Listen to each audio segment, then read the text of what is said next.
여러분 안녕하십니까. 윤석열 검찰총장이 냈던 직무정지, 집행정지에 대한 법원의 심리가 내일 오전 11시에 열립니다. 그리고 이튿날 수요일에는 추미애 법무부의 징계위원회가 잡혀 있습니다. 헌정사상 초유의 사태라는 현재 검찰총장에 대한 직무 배제 조치가 과연 어떤 결론으로 매듭지어지게 될지 운명의 이번 한 주를 전망해 보겠습니다. 일요진단 라이브 이어서 오늘 정부가 사회적 거리두기 상향 여부를 결정한다는데요. 코로나 상황 속보와 더불어서 서울대 김윤 교수와 함께 얘기 나눠보겠습니다. 먼저 법무장관, 검찰총장 갈등 사태를 정리한 영상부터 함께 보시겠습니다.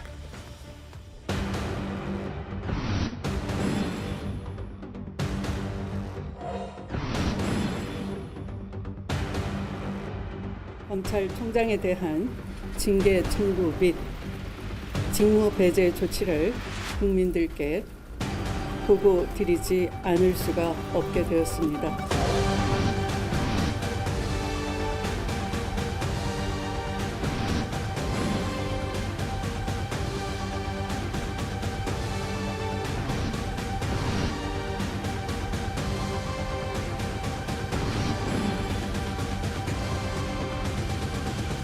검찰의 판사 사찰은 사법부 독립과 법치주의에 대한 도전이며 민주주의의 근간을 흔드는 중대 사안입니다. 추미애 무법부 장관의 난폭과 헐거기, 대한민국의 법치주의와 법무검찰 제도를 망가뜨려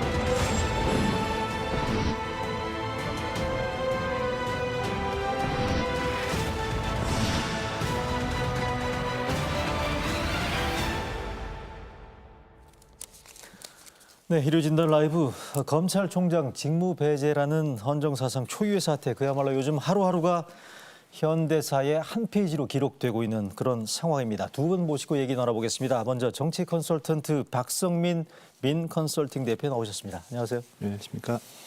네, 이어서 민주당 부대변인 역임했던 현근택 변호사 모셨습니다. 안녕하십니까? 네, 안녕하세요. 참고로 방금 지금 보시고 계시는 현근택 변호사는 추미애 법무장관 아들 논란 당시에 추 장관을 변호한 바 있었고요. 그래서 오늘 그때 추 장관을 좀 지근거리에서 보좌했던 만큼 이번 사태와 관련해서 저희가 좀 보다 깊이 있는 설명을 기대하고 모셨다는 점 말씀드리겠습니다. 정확히 말씀드리면요. 네. 추미애 장관을 변한 건 아니고 추미애 장관 아들. 아들이죠? 네. 네, 알겠습니다. 네, 일단 이번 사태와 관련해서 현직 검찰총장에 대한 방금 말씀드린 직무 배제 조치, 이걸 어떻게 바라보고 있는지부터 질문을 드려보겠습니다. 박 대표님, 이번 조치 어떻게 평가하시는지 종합적으로. 저는 뭐 이제 세 가지에 깜짝 놀랐습니다. 첫째는 예상 못하셨어요? 놀랐다니까. 어쨌든 법무부 장관이 검찰총장을 수사 의뢰까지 했지 않습니까? 이거에 첫 번째 놀랐고, 두 번째는 여전히 이 문제에 대해서 대통령께서 침묵하고 있다는 거에 제가 두 번째 놀랐고, 세 번째는 이낙연 대표와 정세균 총리까지 포함해서 여권 전체가 다 일사불란하게 움직였다고 하는 점, 이 세 가지에 제가 조금 놀랐습니다. 사실 뭐 2주 전만 해도 정세균 총리가 법무부 장관과 검찰총장에게 공익 그냥 그 경고를 하면서 총리 역할을 좀 하겠다. 그래서 그때 해석은 이게 뭐 계속 이 갈등이 계속되면 법무부 장관에 대한 해임 건의도 할 의지가 있구나. 뭐 이렇게 해석도 좀 되긴 했는데 그 뒤에는 뭐 추미애 장관이 검찰 개혁 좀 잘하고 있다. 이낙연 대표도 그렇고 그래서 대체로 이게 그 한 방향으로 확실히 방향은 좀 정해졌구나. 그래서 이제 화요일 날이죠. 화요일 날 저녁 6시에 그 발표가 있고 그 뒤에 쭉 나온 거 보면 그래서 일단 뭐 저는 이제 좀 놀란 그런 상황입니다. 예상을 뛰어넘은 정도? 그렇죠. 네. 자, 현 변호사님 그러면 어떻게 보십니까? 방금 추미애 장관 아들을 변호했다고 네네. 말씀을 정정해 주셨는데 이게 보면 윤석열 검찰에 대한 장관의 인식이 지금 반영된 조치가 아니었겠느냐 이런 해석이 가능한데요. 어떻습니까? 추 장관이 이럴 거라고 우리 현 변호사님께서는 예상하셨습니까? 뭐 저는 아마 감찰을 지난번에 몇 가지 사항을 들으면서 감찰을 지시했었거든요. 네. 그때 어느 정도 예상된 것 같아요. 왜 그러냐면 이게 사실 어찌 보면 지금 뭐 법관 사찰 논란으로 많이 불거졌는데요. 더 중요한 문제가 이제 감찰 거부가 있었어요. 그 전에 감찰을 했을 때 물론 그때 논란은 뭐 서면이냐 대면이냐 얘기했었지만 어찌 보면 이제 감찰 거부한 건 맞거든요. 그러면 사실 큰 틀에서 보면 지금 이게 뭐 사상 초유의 사태다, 헌정 사상 초유의 사태 그러지만 지금 검찰의 큰 틀로 보면요, 검찰이 한 지금까지 누려왔던 막강한 권한을 잃을 위기에 있습니다. 공수처가 생기면 아마 특수수사부가 날아가는 거고요. 검경 수사권 하면 일반 수사도 날아갑니다. 그러니까 검찰이 말 그대로 그냥 공소 유지만 하는 미국과 같은 검찰로 갈 가능성이 굉장히 높아졌어요. 예. 그다음에 또 많은 분들이 이걸 왜 관계에 있냐 하겠지만 사실은 조국 전 장관 수사도 관계가 있습니다. 그 당시에도 지금 재판이 진행 중입니다만 조국 전 장관이 과연 그만큼 수사받을 상황이었느냐 이런 의문을 많이 갖고 있거든요. 공소장 위조라든지 뭐 사모펀드 굉장히 뭐 진짜 몇 달 동안 70군데 이상 압수수색했지만 사실은 재판 진행 과정을 보면 그렇게 심각한 문제는 아니다 돼 있거든요. 그러면 논란은 하나죠. 왜 그렇게 수사했을까? 결국은 아마 검찰 출신이 아닌 장관이 와서 검찰 개혁을 하려고 했는데 그거에 대한 저항 아니냐. 저는 이게 그 연속선상에 있다. 구조적인. 검찰의 어쨌든 힘을 빠질 위기에 있는데 이런 네. 상황에서 계속 법무부 장관을 수사하고 공격했던 게 결국 검찰 개혁에 대한 어느 정도 저항이고 그게 저는 이제 표면적으로 드러난 현상이다라고 보고요. 저는 뭐 어쨌든 불가피한 상황이 아닌가라고 보고 있습니다. 현근택 변호사의 설명에 대해서 우리 박성민 대표님 어떻게 보시나요? 그러니까 이제 뭐 아무래도 이제 법적인 문제는 이제 저보다 더 전문가시고 그러니까 제가 그건 뭐 잘 모르겠습니다. 다만 이제 그 이 사안이 아까 이제 감찰 거부에 관련된 언론 보도가 좀 있었지 않습니까? 네. 뭐 평검사 2명이 와서 감찰을 하겠다 네. 해서 이제 그거는 적법한 절차가 아니다. 이제 이렇게 해서 돌려보냈다는 거고 그 뒤에 뭐 다시 서면으로 성심성 있고 답변하겠다 네. 했는데 이제 그 뒤에 뭐 이렇다 할 요청이 없다 이렇게 돼 있는데 그 이제 이건 충분히 이제 이렇게 그 감찰할 사안이 있고 감찰을 거부했기 때문에 네. 징계할 수밖에 없다 이렇게 볼 수 있는 시각이 있다는 거 인정을 하고요. 예. 그러나 우리 이제 헌법 뭐 12조에 네. 그 누구든지 법률과 적법 절차에 의하지 않고는 그 처벌받지 않는다. 자 그러면 이게 지금 적법 절차를 다 밟은 거냐? 네. 감찰의 모든 과정. 그러니까 일각에서는 이렇게 보는 거죠. 징계와 그러니까 직무정지와 징계가 먼저 있고 예. 감찰과 수사가 뒤따라오는 앞뒤가 좀 바뀐 거죠. 네. 뭐 감찰도 다 하고 충분히 하고 알겠습니다. 수사도 다 하고 그 결과로서 징계가 불가피하고 직무정지가 불가피하다 예, 예. 이렇게 된 게 아니라 그러니까 이 문제는 제가 보기에는 전국의 일선에 있는 그 지청의 검사들 거의 대부분입니다. 거의 모든 심지어는 지금 검찰총장과 대립을 하고 있다고 입장된 하는 거예요? 서울중앙지검에 있는 그 분들도 네. 부장검사 이하 평검사까지 다 지금 이거는 예, 적법하지 않다 이렇게 지금 얘기를 한 거기 때문에 예. 이거는 법률적인 싸움도 있고 또 본질적으로는 이건 기본적으로 정치적인 명분 싸움이죠. 다 이걸 뭐 적법한 절차를 밟았다고 보면 밟은 거고 아니라고 하면 아닌 거기 때문에 네네. 저는 약간 정치적으로 해석해야 된다고 봅니다. 이번 사안에 대한 평가 그리고 배경, 원인을 지금 두 분께서 진단을 해주셨는데 이번 이슈를 놓고 얘기할 게 워낙 많습니다. 뭐 법원 판단이 당장 내일 그다음에 법무부 징계위원회 수요일 결정은 어떻게 날 건지가 또 있고 문 대통령의 입장 표명은 어떻게 나올 건지 윤석열 총장의 다음 행보는 어떨 건가 얘기할 게 참 많은데요. 계속 하나하나 차근차근 얘기할 건데 일단 제일 궁금한 것부터 질문을 좀 드려볼까 싶은데 현 변호사님 이번 사태 결말 어떻게 예상하십니까 그러면? 어려운 질문입니다, 굉장히. 왜냐하면 변수가 워낙 많습니다. 지금 뭐 집행정지가 받아들일까 여부도 있지만 결국 징계위에서 어느 정도 결정을 하느냐에 따라 달라질 것 같습니다. 근데 아마 징계위도 제가 보기에는 보통 정직 이상, 해임 이상을 정직 이상을 이제 중징계를 하거든요. 그 이하를 이렇게 경징계라 그러는데 뭐 중징계는 뭐 거의 예상되는데 과연 정직 이상의 중징계. 그렇죠. 근데 면직인지 해임일지 뭐 아마 그 선에서 결정될 것 같은데요. 저는 아마 이게 법정 다툼은 계속 갈 것이다. 왜냐하면 징계 결정에 대해서도 다시 집행정지 신청이 가능하고 또 소송이 가능합니다.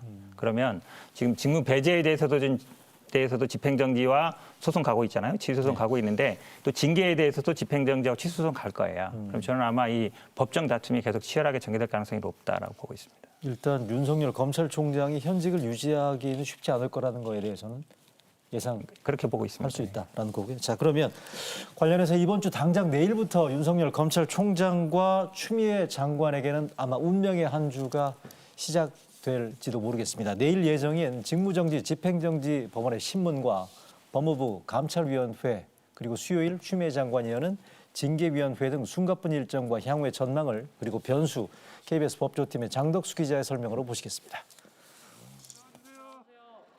윤석열 검찰총장에 대한 직무배제, 징계 청구 사태가 이번 주 분수령을 맞습니다. 추미애 법무장관의 직무배제 명령 효력 정지 여부를 판단할 내일 서울행정법원 신문과 징계 수위를 결정하는 다음 달 2일 법무부 징계심의위원회입니다. 1차 관문은 법원 신문입니다. 윤 총장이 직무배제 명령으로 회복하기 어려운 손해를 입는다고 인정되면 집행정지 결정이 나올 수도 있습니다. 이 경우 윤 총장은 즉시 업무에 복귀할 수 있지만 법원의 결정 시기가 관건입니다. 다음 달 2일 법무부 징계심의 결론이 나오기 전일지 후일지가 미지수입니다. 징계심의위 전이라면 법무부 결정에 영향을 미칠 수도 있지만 심의위 후라면 별다른 여파가 없을 수도 있습니다. 법무부는 법원 결정과 별개로 예정대로 징계심의위를 열 것으로 보입니다. 이르면 개최 당일 정직 이상 중징계가 나올 수 있다는 관측이 나옵니다. 이 경우 윤 총장은 다시 징계 처분 취소나 무효 확인 소송, 집행정지 신청을 낼 가능성이 높습니다. 역시 징계 처분이 절차상, 내용상 정당한지와 윤 총장이 회복하기 어려운 손해를 입었는지가 법원의 판단 기준이 될 전망입니다. 변수도 있습니다. 법무부 감찰위원회입니다. 법무부는 중요 감찰 사건에서 감찰위 자문을 받을 수 있는데 윤 총장 감찰 과정에서는 생략했습니다. 이 때문에 일부 감찰위원이 징계심의 전 감찰위를 열 것을 요구했고 법무부는 감찰위와 모레 개최 여부를 논의 중입니다. 법무부 감찰위에서 만약 윤 총장 감찰을 놓고 절차적 문제를 지적한다면 징계심의에도 영향을 미칠 수 있습니다. 이것도 제가 우리 법률가인 현 변호사님한테 네네. 질문 드려야 될 것 같습니다. 내일 행정법원에 신문이 있지 않습니까? 네네. 가처분 신청, 그러니까 직무정지에 대한 집행정지를 신청을 했는데 네. 대체로 인용될 거다. 그러니까 법원이 집행정지를 받아들일 거라는 전망이 조금 더 우세한 것 네, 같아요. 아마 그게 법조 네. 왜 그러냐면요.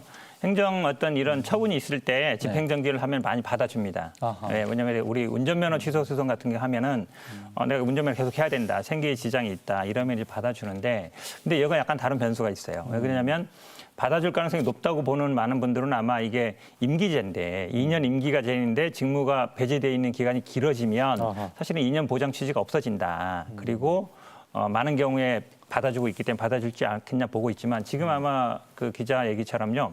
만약에 징계에서 중징계 이상, 그러니까 정직 이상이 벌어진다 그러면 사실은 직무에서 배제되는 거거든요. 그렇죠. 그러면 사실 만약에 월요일 날 결정해서 복귀해라 이렇게 되더라도 수요일 날 만약에 정직 이상이 되고 대통령이 만약에 재가를 하면 그때부터 다시 직무에 배제되는 거예요. 그러면 아마 판사는 마지막 순간에 이게 과연 내가 집행정지를 받아주는 게 실효성이 있나? 쉽게 얘기하면 필요성이라거든요. 실효성이 있나라는 걸 고민을 할 것 같습니다. 그래서 지금 얘기처럼 만약에 그럴 가능성도 있다고 판사가 조금 소극적으로 나온다 그러면 일단은 월요일 날 신문을 하고 결정은 수요일 날 이후에, 수요일 날 만약에 경징계가 되면 그 복귀시킬 필요성이 있다고 보고 중징계가 되면 이거 필요성이 없다 이렇게 볼 가능성도 있다고. 자, 그럼 법원의 판단 여부와 무관치는 않죠. 정치권 안팎에서도 이 문제에 대해서는 대체로 내일 법원의 심리 결과에 따른 결정 여부와 무관케 수요일 날 잡혀있는 법무부 징계위원회에서 윤석열 검찰총장을 중징계할 거라는 데에 대해서는 정치권 쪽에서도 아마 대체로 이견은 큰 없어 보이는 것 같아요.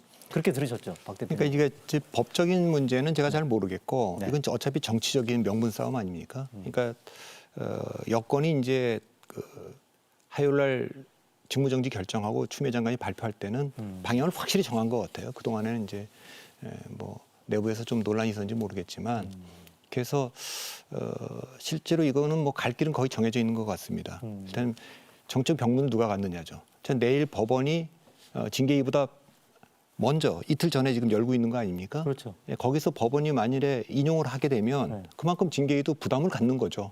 예. 그럼 전체적으로 국민들이 보기에 이건 명분 없는 직무정지였다라는 게 일단 정치는 어차피 사실의 게임이 아니고 인식의 게임이니까 그렇게 받아들일 가능성이 있고 감찰위도 그래요. 지금 화요일 감찰위가 지금 열리는지 안 열리는지 잘 모르겠어요. 잠깐만요. 그 일정 한번 띄워주시겠습니까? 감찰위원회 방금 박성민 대표가 말씀하셨는데 그 내일 잡혀 있는 게 직무정지, 집행정지에 대한 가처분 신청에 대한 행정법원의 심리고요. 그 다음 날이 지금 박성민 대표가 언급한 법무부의 감찰위원회인데 이게 지금 아직 안 잡혀 있다는 얘기잖아요. 그러니까 저게 이제 예정인데. 언론 보도에는 그날 한다고 돼 있었는데 네.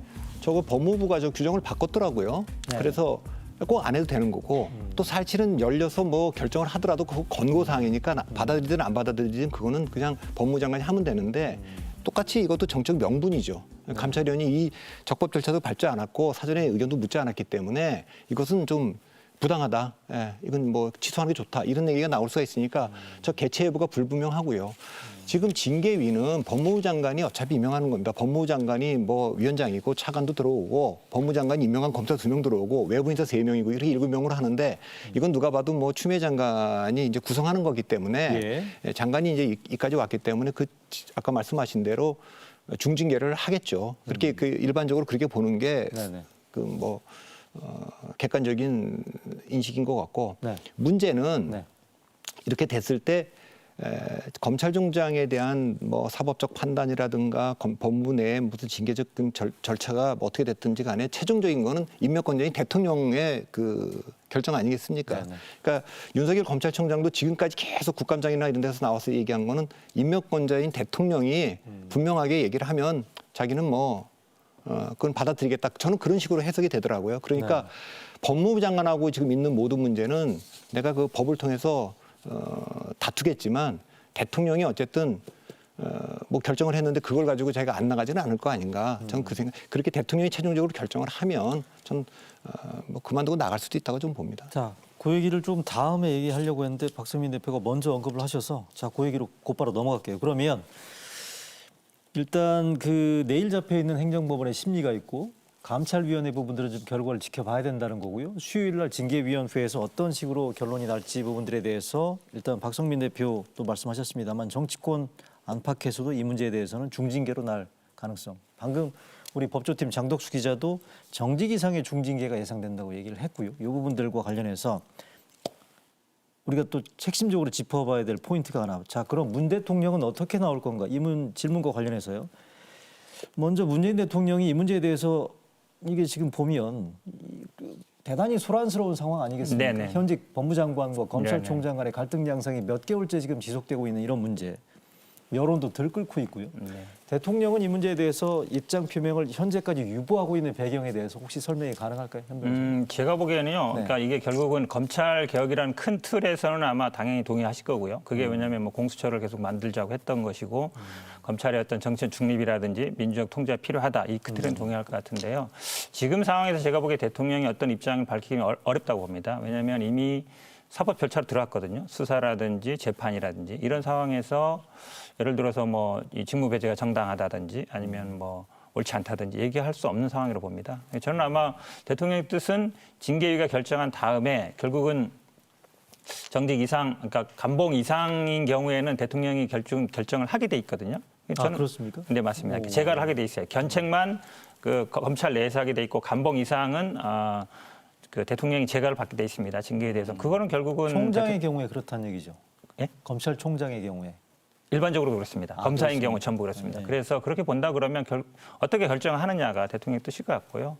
엊그제 물론 한 언론의 보도였습니다만 절차대로 하면 된다. 저는 뭐 그게 맞다고 봅니다. 왜냐하면 지금 예전에 많은 분들이 왜 침묵하고 있느냐, 아니면 예전에 뭐 노무현 대통령은 검사들의 대화도 했다고 했는데 왜 안 하고 있냐 얘기가 나오지만요.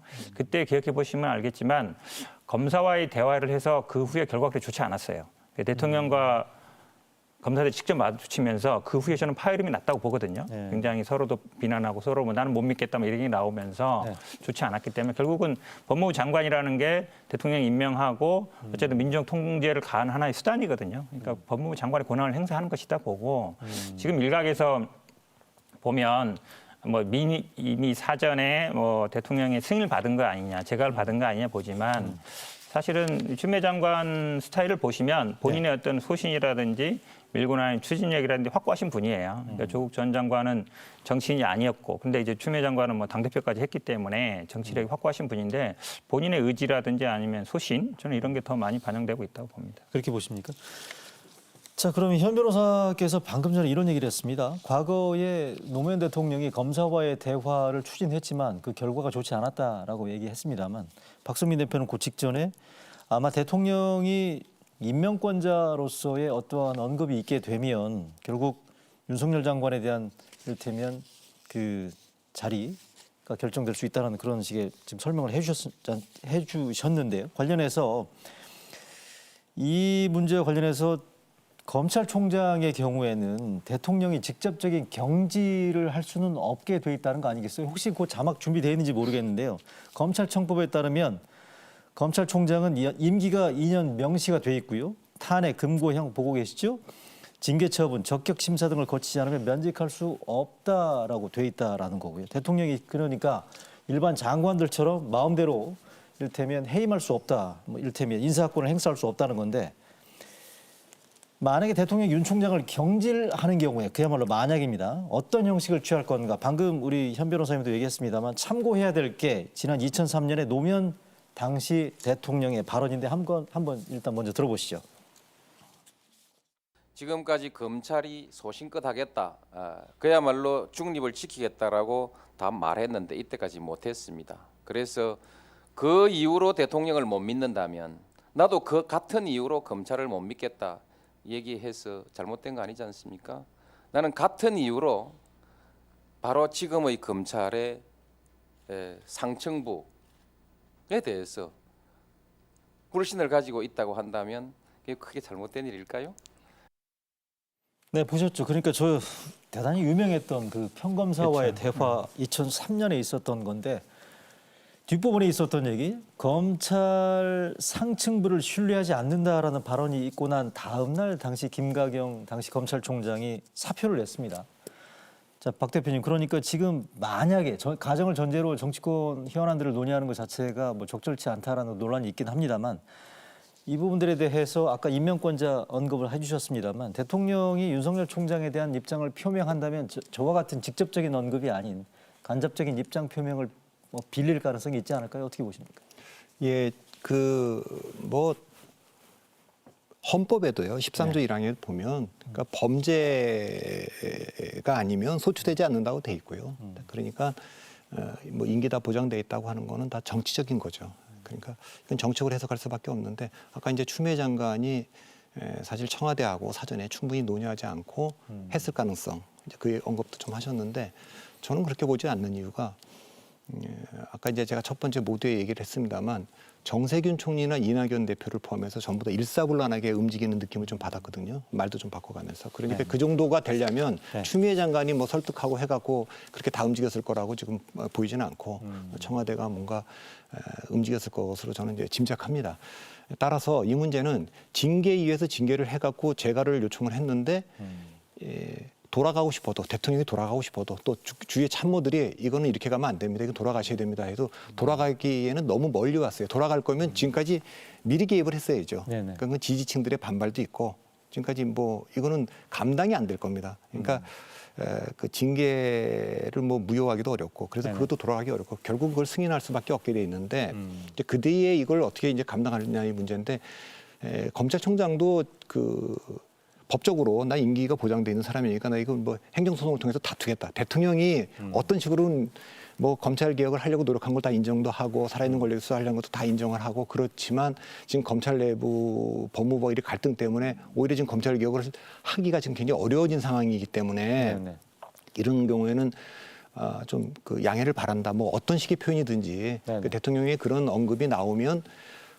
정치적으로 봐서도 뭐 법적인 건 둘째 치더라도 윤석열 총장 입장에선 그렇게까지 얘기했는데 이거를 뭐 적법한 절차가 아니고 뭐 이렇게 해서 버티는 거는 실익도 별로 없어 보여요. 그러면 이제 대통령이 그렇게 얘기하면 나가는 거고, 다만 이런 결정 모든 거는 문재인 대통령과 이 정부가 져야 될 거다. 이렇게 결과에 대한 책임을 져야 된다. 그렇죠. 당연히 그렇죠. 지금까지 검찰총장은 임명권자인 대통령이 얘기하면 얘기를 한 다음에 책임을 져라, 이런 신호 아니겠습니까? 그러니까 추미애 장관 대리인을 내보내서 얘기하지 말고 본인이 직접 얘기를 해라. 그럼 난 나가겠다. 그리고 그거에 대한 전적인 책임은 정부가 대통령이 지면 되는 거다. 이제 그런 거기 때문에 저는 이 문제를 가지고 뭐 대통령이 징계위가 그렇게 결정을 하기로 한다면 뭐 대통령은 뭐 받아들이겠죠. 가능성이 뭐 1%도 안 되는지 모르겠습니다만, 법원이 징계보다 좀 앞서서 그 신문을 하기로 했고, 그래서 그 결과가 인용을 하고 그 인용을 부담스럽게 받아들여서 징계위가 징계를 안 하고 징계를 안 하고, 그래서 대통령의 부담을 덜어주는 방법이 살아는 있는 것 같은데 지금 이 시간까지는 가능성은 대단히 낮다. 그 돌아갈 수 있겠습니까? 제가 하나 좀 네, 추가 말씀드리고 말씀하십시오. 싶은데요. 제가 검사에 대해 나오니까 그런데 이번에 아마 윤석열 총장이 변호인 2명을 선임하셨는데 그 중에 한 분이 이제 저기 저때 나온 있던 분이. 분이에요. 네. 저는 이게 약간 이완규 의도성이 변호사. 있다고 봐요. 네? 의도성이 있다고 본다고. 아하. 왜냐하면 이 논란이 만약에 되지 않을 거라고 생각하지는 않았을 거예요. 지금 아마 24일 날 추미애 장관이 뭐 징계하고 업무 배제한다 그랬는데 네.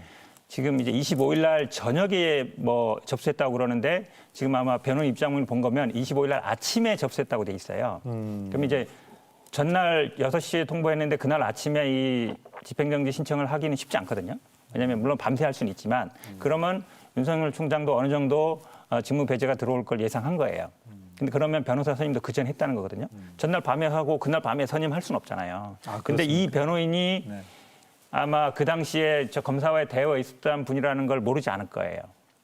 유명한 분이에요. 그렇죠. 이완규 그렇죠. 변호사. 그렇죠. 평검사 이제 실명을 대표였어요. 얘기 안 했지만 그러면 사실은 윤석열 총장이 바라보는 시각. 저 당시 어쨌든 결론이 안 났죠. 검사와의 대화와 결국은 검찰 개혁이라는 이었고 대통령과 어찌 보면 약간 맞서는 분위기였는데 네. 지금 계속 정치적인 문제라고 얘기하는데 저도 동의합니다. 왜 그러냐면 이미 야권 주자 1위예요. 대선 주자 1위. 이런 거에 어찌 보면 뭐 지금 전후무한 일이잖아요. 없었고 사실은 그때 많은 분들이 얘기했죠. 왜 계속 빼달라고 얘기 안 하느냐. 공식적으로 공문을 보내든지 이거 빼달라고 얘기하면 정치적 논란이 줄어들 거 아니냐 했지만 어찌 보면 계속 간 거거든요. 저는 그렇다고 본다 그러면 이 대통령의 어떤 검찰 개혁에 대한 의지 이런 거에 맞서는 상황이 네. 과거로 돌아가서 네. 그 변호인을 임명함으로써 저는 약간 본인의 의지도 드러낸 것이다. 그렇게 볼 수밖에 없지 않을까 그러니까 보고 이게 있습니다. 말씀하십시오. 그 야권 대선 주자 1위라는 것도 어떻게 보면 이제 법무장관이 얘기를 했던데 제가 알고 있기로는 그 연초에 한번 이게 이제 윤석열 장관이 한번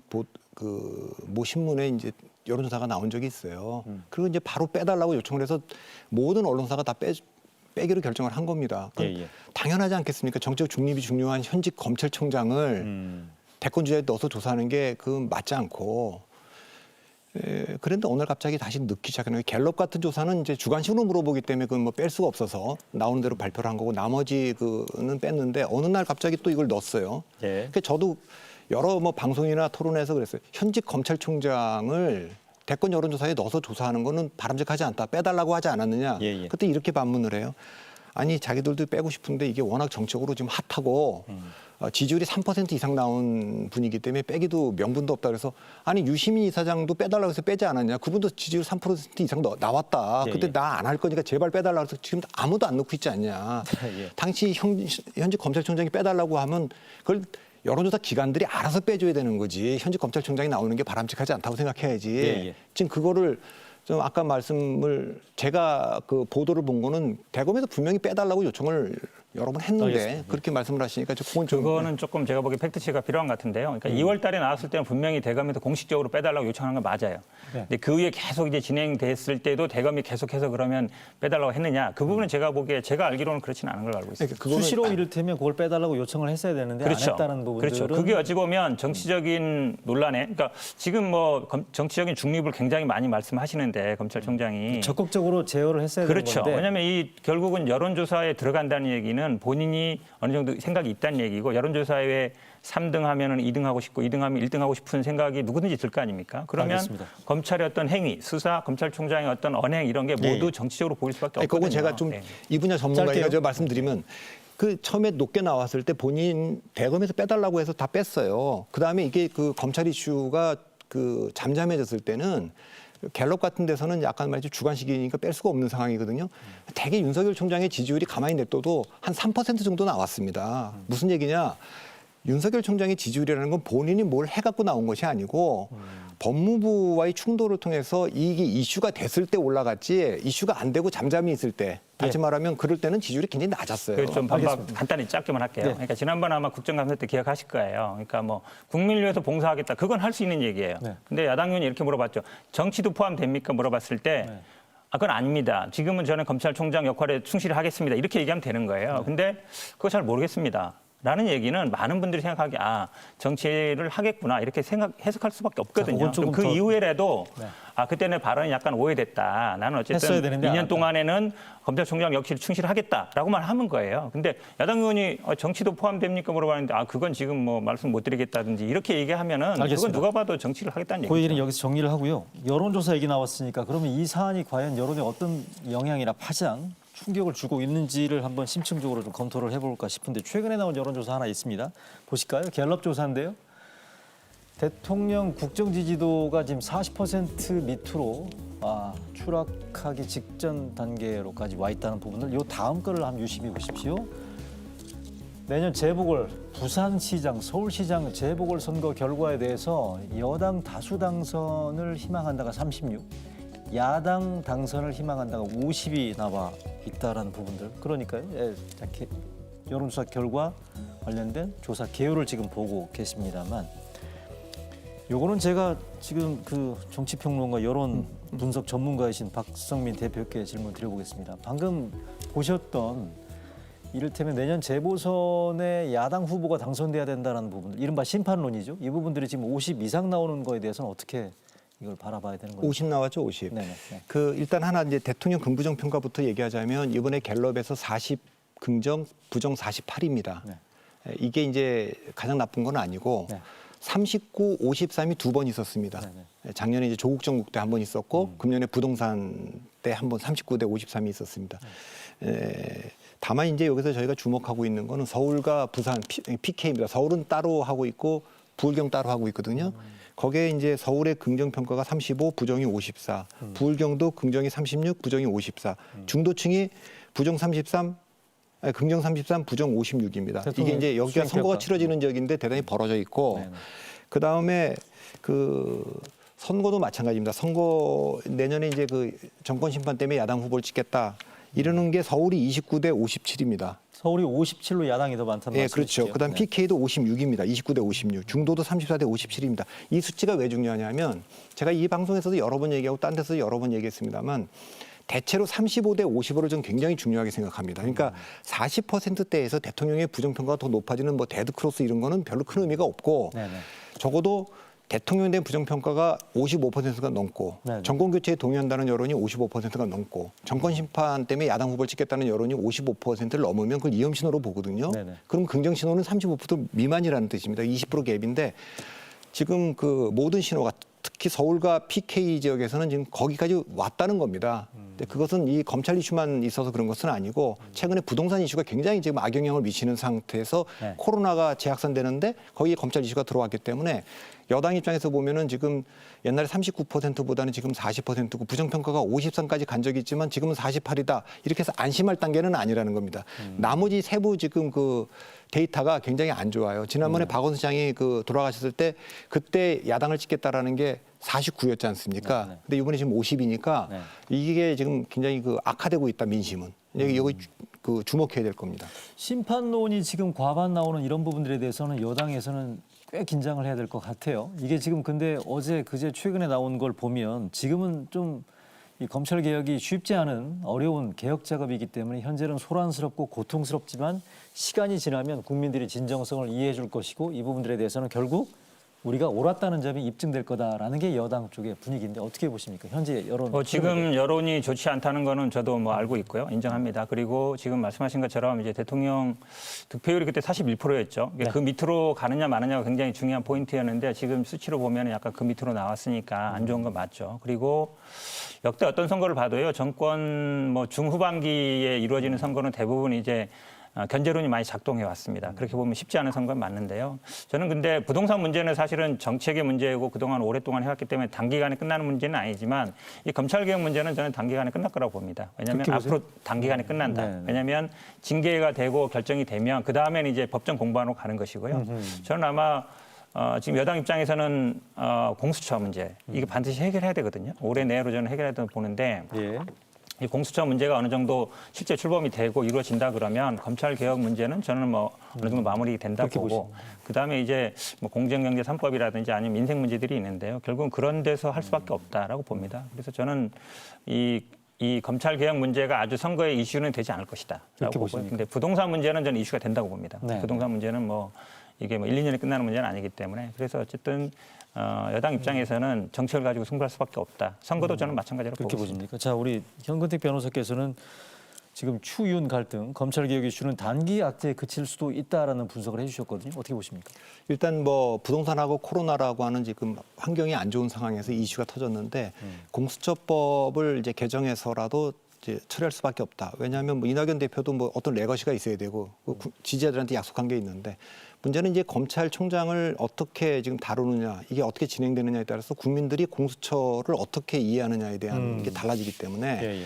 그리고 대부분의 국민은 기억하고 있습니다. 이건 야당의 비토권을 분명히 준다. 그건 여당 의원들도 이렇게 다 얘기를 한 겁니다. 그래서 이건 야당이 동의하지 않는 공수처장은 나올 수가 없습니다. 대통령도 그렇게 얘기를 했어요. 다 그렇게 얘기한 게 있는데 그래서 이걸 한 번도 안 해보고 몇 차례 회의해서 결국 야당이 이거를 뭐 공처를 근본적으로 처장을 비토하는 게 아니라 공처 자체를 비토하는 거다. 이렇게 했으니까 법을 바꿔야겠다고 얘기하는 건 법을 만든 입법부가 최초의 준법자가 돼야 되는데 예. 해보지도 않고 바꾸겠다는 거니까 이게 여론이 안 좋고 특히 검찰총장을 이렇게 내쫓고 나서 또 이렇게 직무정지를 징계하고 나서 그 뒤에 이어지는 공수처법 강행이라는 건 국민들이 받아들이기에는 굉장히 부정적으로 받아들이기 때문에 여론에 영향을 미칠 거예요. 그래서 저는 이게 아까 뭐 총리나 당대표까지 일사불란하게 움직이는 걸로 봐서 네. 여당이 가야 될 방향은 정해진 것 같은데 네. 이건 지금 뭐 여당 내에서도 지금 제어하는 목소리가 거의 안 나오고 뭐 야당도 아주 무기력하고 언론에서 얘기해도 지금 그냥 가고 있는 거니까 네. 이걸 제어할 수 있는 흐름이 있다면 그냥 민심일 겁니다. 민심이라는 게 이대로 그냥 우리가 플랜 A로 지지층들하고 똘똘 뭉쳐갖고 우리가 국민들 약속하니까 가보자 이렇게 얘기한 게 지지율에 타격을 안 주거나 줘도 우리가 회복 가능하다 이렇게 봐서 그냥 갈 수도 있고요. 네. 지지율이 예를 들면 40%가 아니라 35%까지 떨어지고 정당 지지율도 30%가 무너져서 이거 서울시장 선거 지고 나면 레임덕인데 이렇게 하면 서울시장 선거 지고 정권 재창조도 어렵다. 그래서 그 안에도 뭐 일사불란이라고 얘기했지만 90%가 그렇게 가더라도 10%는 좀 다른 길을 찾아봐야 되는 거 아니냐 이런 목소리가 있다면 지지율이 뭐 좀 더 떨어지면 다른 목소리가 좀 나올 수도 있죠. 그걸 기대해 보는 수밖에 없지 않느냐 저는 그렇게 다른 봅니다. 목소리 나올 수 있다는 그런 전망에 대해서. 저는 아마 물론 말씀하신 것처럼 저도 여론도 굉장히 중요하다고 봅니다. 지금 굉장히 여론 환경이 안 좋은 건 맞아요. 여론 안 좋은 건 맞는데 또 직무 배제가 정당하냐 아니냐 했을 때는 또 여론이 팽팽하게 나온 것도 있습니다. 그리고 공수처 출범이 왜 지지를 받냐면요. 그동안 검찰의 어떤 행위나 이런 거에 대해서 국민들이 불신하기 때문이에요. 네. 지금 많은 뭐 검사장 이상 뭐 지검장들 그다음에 뭐 고검장들이 많이 반발하고 있지만 국민들이 여론은 그렇게 좋지는 않습니다. 그러니까 결국은 검찰의 어떤 이기주의 아니냐, 조직 이기주의 아니냐, 지키기 아니냐. 그럼 예전에 왜 조국 장관 수사할 때는 왜 아무도 가만히 아무도 뭐라고 하지 않았느냐 이런 얘기가 나오는 거거든요. 조국 장관 수사할 때는 전국의 검사장들, 고검장들이 왜 가만히 있었냐? 그렇죠. 왜냐하면 그때 당시에도 국민들은 사실은 서초동에서 아니 이게 너무 수사 너무한 거 아니냐는 얘기가 있었거든요. 그러니까 저는 결국은 국민 여론이 결정할 거라고 보는데 그래도 예전처럼 이 검사들이 많이 이게 뭐 항의 성명도 하지만 국민 여론들이 그렇게 반응하지는 않을 거라고 보는 거고요. 저는 뭐 공수처는 지금 말씀하신 것처럼 뭐 야당의 비토권 얘기하지만 사실은 공수처 선임위에서 가장 중요한 분은 변협회장이에요. 네. 변협회장이라든지 법원행정처장. 네. 그래도 약간 여야에서 중립적인 분들. 근데 변협회장 이찬희 변협회장도 보면 처음에는 자기도 공수처 반대했다. 근데 보통 법조계에서는 변협에 추천한 3사람 중에 1사람 정도는 되지 않겠냐라고 많이 봤어요. 여야 추천 아니더라도. 근데 투표를 아무리 하더라도 5명이 안 나온다. 6명이 안 나온다. 결국은 야당 무조건 반대다. 그렇게 본다 그러면 변협회장도 정치적으로 해결해라 이 말은 법 바꾸라는 얘기거든요. 법 바꾸지 않는 한 출범 안 된다. 저는 그렇게 본다 그러면 공수처법 어쩔 수 개정까지 없는 상황까지 가고 짧게 짧게 3초 그 여론을 말씀을 늘 하시는데 지금 그 평검사들의 저런 행동들 공수처에 대한 여론도 좋을 거다 이렇게 기대를 하시지만 추미애 법무부 장관과 윤석열 총장에 대한 직무평가가 여러 번 여론조사에 나왔어요. 이제 추미애 장관보다는 윤석열 총장이 더 잘한다. 책임이 누구한테 더 있냐? 추미애 장관한테 더 있다. 심지어는 이제 이 정부 내에 경질에 대한 장관 압도적으로 1위가 추미애 장관이잖아요. 네. 이제 그러니까 그 여론도 같이 좀 봐주셨으면 좋겠다. 알겠습니다. 정리해 주시고요. 다음 주 정기국회 지금 마무리되는 시기가 다가오고 있죠. 공수처 방금 말씀하신 것처럼 이것도 있고요. 재난지원금, 코로나 좀 정리를 또 해야 될 것 같고 어쨌든 그럼에도 불구하고 내일부터 시작되는 새로운 주도 아마 추미애, 윤석열 이 문제에 대한 매듭이 어떻게 지어지느냐가 아마 제일 뜨거운 이슈가 되지 않을까 싶은 그런 생각이 들고요. 두 분 전망이 오늘 이렇게 길게 심층적으로 말씀 잘 해주셨는데 얼마나 적중할지 당장 내일부터 한번 눈여겨서 저도 지켜보겠습니다. 오늘 말씀 잘 들었습니다.